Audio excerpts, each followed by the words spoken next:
Hello everyone, it's Old Guardian here. Scholomance Academy cards, they just keep coming, and I have another 8 cards to review in this video. And to start off, we have Devout Pupil, a Paladin Priest dual class card, 6 mana 4/5 with Divine Shield and Taunt. Okay, that's average. Costs 1 less for each spell you cast on friendly characters this game, but... So... 0 mana 4/5s with Divine Shield and Taunt coming right up. This card is made for Libram Paladin. Libram Paladin is getting so much goodies now. And Libram Paladin isn't even a bad deck right now. After the 5th nerf patch, it's finally a good deck already in Standard.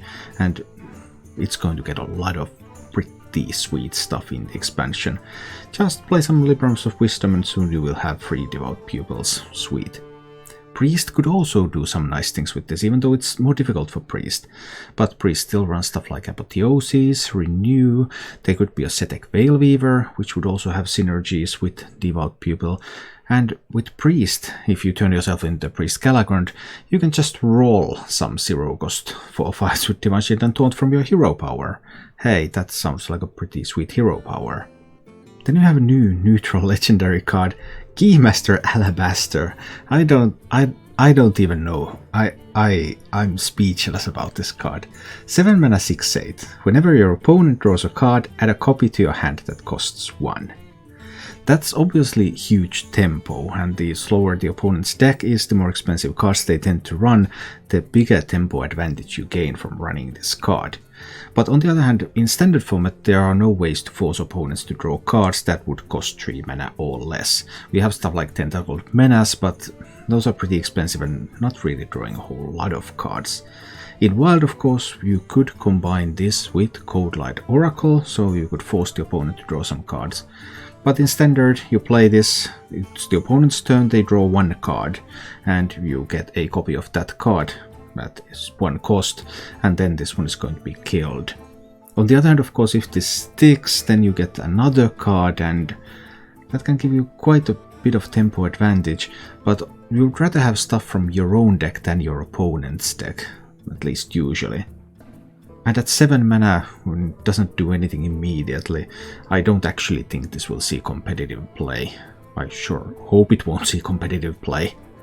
However, the new Mage Rogue legendary card, Jandice Barov, 5 mana 2/1, well, that's a sucky stat line. Nice evolve nerf, by the way. Battlecry, summon 2 random 5-cost minions. Secretly pick one that dies when it takes damage. Well, there are quite a few cards right now that summon stuff. So when you put these kinds of cards in a Mage deck, and you play that Mage deck with Khadgar, and you play that Mage deck with Conjurer's Calling, we could really be seeing some interesting Mage things coming up.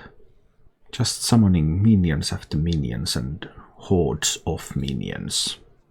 Then we have a new version of Force of Nature, Roonie Carvings, a Druid Shaman dual class spell, 6 mana, choose 1, summon 4 2/2 Treant totems, or overload 2 to summon them with Rush. So if you play this as a 6 mana card, you get the 4 Treants, totems, or if you overload yourself at the same time, they get Rush. So that's pretty interesting. Can we be seeing some kind of token deck comeback in these 2 classes? Treants, totems, totem shaman's already sort of a thing, token druid already sort of a thing, both are getting support from this. What about Goru the Might Tree? For the rest of the game your Treants have +1/+1. If there's sufficient numbers of Treants, could Goru see a comeback? Goru currently doesn't see play in any of the token druid decks, there just aren't enough synergy uses for it. But could there be? One really interesting thing would also be to know what does it do with the quest. I've seen people trying to ask about that on Twitter, but there have been no replies yet, so we just don't know. What if you have completed Druid's quest? What do you get when you play Roonie Carvings? I don't know. Even with Rush, it can't quite resurrect the combo Druid of old. They don't have a charge like Force of Nature used to have. But still, that's a lot of buddies on the board. Then we have a new Mage card, and it looks funny. It's a 1 mana 1/3. Alright, 1 mana 1/3, not a bad stat line, that's a little bit sticky, it might be able to do something. Spell damage +1. So this is a very, very cheap way to gain some spell damage. And I can already think of a number of ways you can use this card. You drop this on 1, You can use it to do some things in the early game. You could drop this together with the Frost Whisper. At the end of the turn, deal 1 damage to all enemies, improved by spell damage. You could drop this with some Sorcerer's Apprentices and some burn spells. Just get some spell damage going on for your Frost Bolts and stuff. Lots of interesting opportunities, but it really needs a lot of support structure around it, so this is just one piece in the puzzle.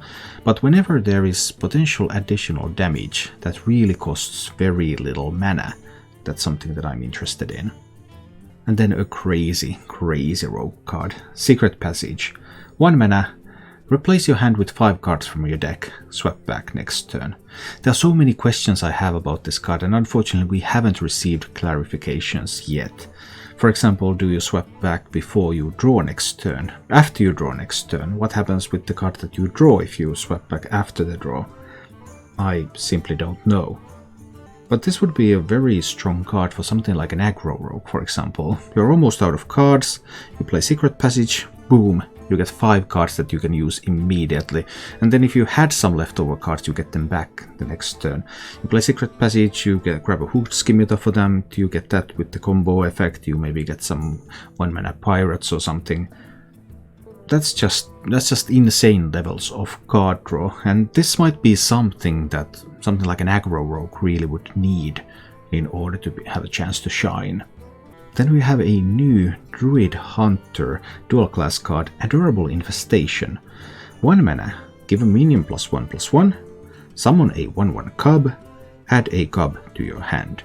So this card does a lot of things for 1 mana, but you can't really play this on 1 unless you run some Wisps in your deck, or if you're on the coin, because you have to give a minion +1/+1, so you need to target something with this in order to get all those other benefits.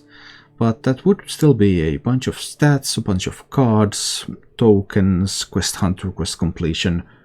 There are a lot of things that this could potentially do, but is there going to be a deck that wants this? Maybe if the token druid really becomes a thing, it could be a deck that wants this. We'll see. Lots of opportunities. And finally we have a Paladin Priest dual class card, Gift of Luminance. 3 mana, give a minion Divine Shield, then summon a 1/1 copy of it. That is one interesting card. Okay, the copy is only going to be a 1/1, so this is not quite a Bloodstone Mercenary that warriors now use to put things that charge to your face and deal damage, but there might be some effects that you want to stickify. Let's say you have a Dragonmaw Overseer, and you want to make another Dragonmaw Overseer and you want to give both of them Divine Shield, or you have a Mind Flayer Karsh and you want to have another Mind Flayer Karsh, or maybe you're playing a dual Paladin and you just dual things and then you get a Scrapyard Colossus from your duel, and you want to have another Scrapyard Colossus and give the original one Divine Shield. Cheap copy effects always have potential. Priest and Paladin don't really have this sort of game-ending cards that would just deal a ton of damage immediately. So in that sense this doesn't really support those classes to do such things, but there can still be end-of-turn effects and death rattles and many things that Gift of Luminance can help buff up. Overall, Scholomance Academy craziness, it just keeps going, and in just a couple of more days we will have the full set of cards, and once we have that then we can start to actually build decks. I really look forward to that. Thank you for watching. If you enjoyed the show, please click the like button and subscribe to my channel for more.